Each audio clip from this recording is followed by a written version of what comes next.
Ainda trazendo os principais fatos do dia, falando sobre isso, o ministro da Fazenda, Fernando Haddad, participou de um evento aqui em São Paulo e falou sobre a urgência para votar o pacote fiscal. Vamos entender essa história então com o Anthony Wells, que chega agora ao vivo à nossa edição do 3 em 1. E essas medidas podem passar por alterações, segundo o ministro. Anthony, bem-vindo, meu amigo. Fala, Evandro, tudo bem? Boa tarde para você, boa tarde para o Segré, para o Piperno, para o Gani, para todo mundo que está acompanhando a gente aqui no 3 em 1. Falou sim, falou que essas medidas podem passar por possíveis alterações nos próximos meses, né? Falou em se debruçar nas planilhas. A gente lembra que essa foi a primeira fala do ministro da Fazenda, Fernando Haddad, depois do anúncio do corte de gastos, né, que fez o dólar disparar, passando de R$6 pela primeira vez na história. Então, em sua fala, o ministro ele pediu apoio, pediu compreensão do mercado financeiro e também da população. Falou que a responsabilidade de cumprir com o arcabouço fiscal não é só do executivo, mas também de todos os brasileiros, né? Falou que essa responsabilidade começa dentro da casa de cada um. Ele falou que a relação com o Congresso é boa e que o governo só não vai cumprir com essa meta de déficit zero em 2024 porque ele não conseguiu aprovar tudo que queria. Falou que esse plano, que prevê uma economia de 70 bilhões de reais, também não é uma bala de prata. Essas foram as palavras exatas aí utilizadas pelo ministro da Fazenda, Fernando Haddad. A gente está falando de um evento, um almoço anual dos dirigentes de bancos de 2024, um evento que é da FEBRABAN, né, a Federação Brasileira de Bancos, que inclusive defende que essas medidas anunciadas estão no caminho certo, mas assim como muitos economistas acreditam que não são suficientes para estabilizar a dívida. Então, quem também participou desse evento foi o Gabriel Galípolo, que será o próximo presidente do Banco Central. Ele falou sobre como esse plano fiscal, sobre como esse anúncio, como as eleições norte-americanas podem afetar a futura política monetária em 2025. Aliás, a equipe econômica compareceu em peso, né? Quem também participou desse evento foram as ministras Esther Dweck e a Simone Tebet, que inclusive disse que o país gasta muito, gasta mal, mas que o governo tem a capacidade de reduzir custos sem retirar direitos com essas medidas, né? Então, entre as medidas anunciadas, a gente tem a proposta de endurecer as regras para as pessoas que recebem o BPC, né, o benefício de prestação continuada. Inclusive, no evento, o ministro Fernando Haddad falou que cerca de 30%, um terço mais ou menos, dos beneficiados não tem a sua deficiência cadastrada. Então, é claro que a gente vai acompanhar esse assunto muito de perto, todos os desdobramentos. Eu estou preparando uma reportagem mais completa que também deve passar mais para frente na nossa programação, viu? Então, devolvo para vocês aí no estúdio. Valeu, seu Anthony Wells, um grande abraço para você, bom trabalho. Eu quero saber de você, Alan Gani, como é que você vê as manifestações do Congresso Nacional, né? Vamos analisar essa história primeiro. Por quê? O Congresso fala, olha, a gente está com muito boa vontade, a gente vai acelerar essa discussão, a gente quer aprovar esse pacote até o fim do ano, e a gente está falando de 3 semanas daqui para frente, mas a isenção da faixa do imposto de renda de até 5 mil...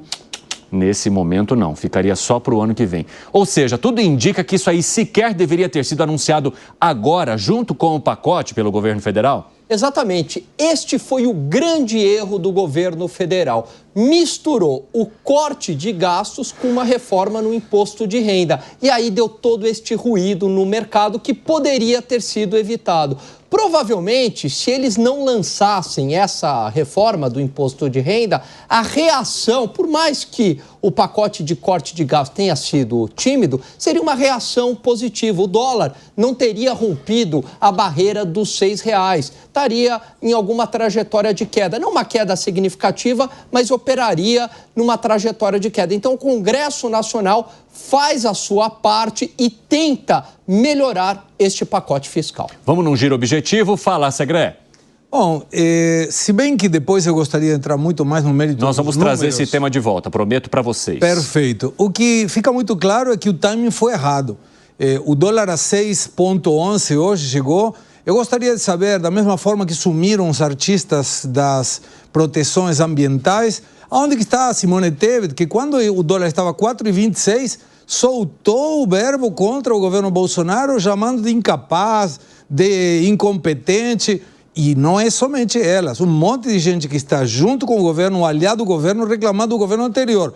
4,26 era a questão, vai impactar a inflação, isso aí é um absurdo e tal. Está 6,11. Cadê eles? Estão falando alguma coisa? Alguma autocrítica?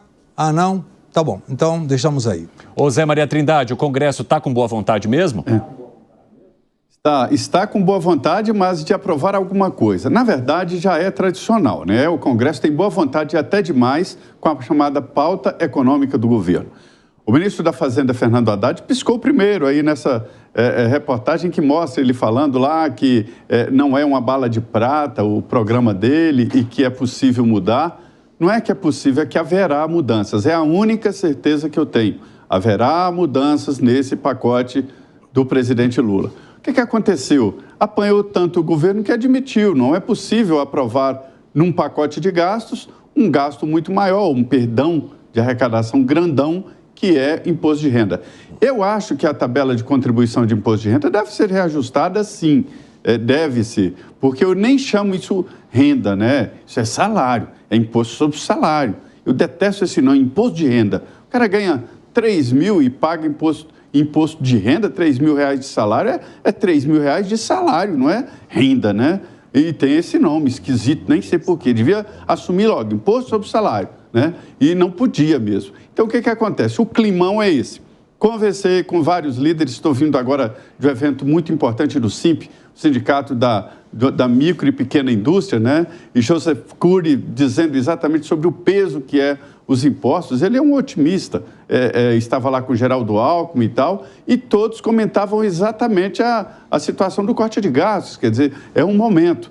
E reclamação geral, os empresários estão reclamando da situação da economia do país. Não está bom, ninguém está vendendo mais como antes, o mercado parou e a situação se reflete no dia a dia das pessoas. Então é isso. Então o Congresso está com boa vontade, sim, e sabendo disso, Fernando Haddad se reuniu com o presidente da Câmara, presidente do Senado, e agora vai buscar os líderes dos partidos em reuniões isoladas. Então, certeza, haverá aprovação, outra certeza, haverá mudança. O seu pitaco inicial, Piperno?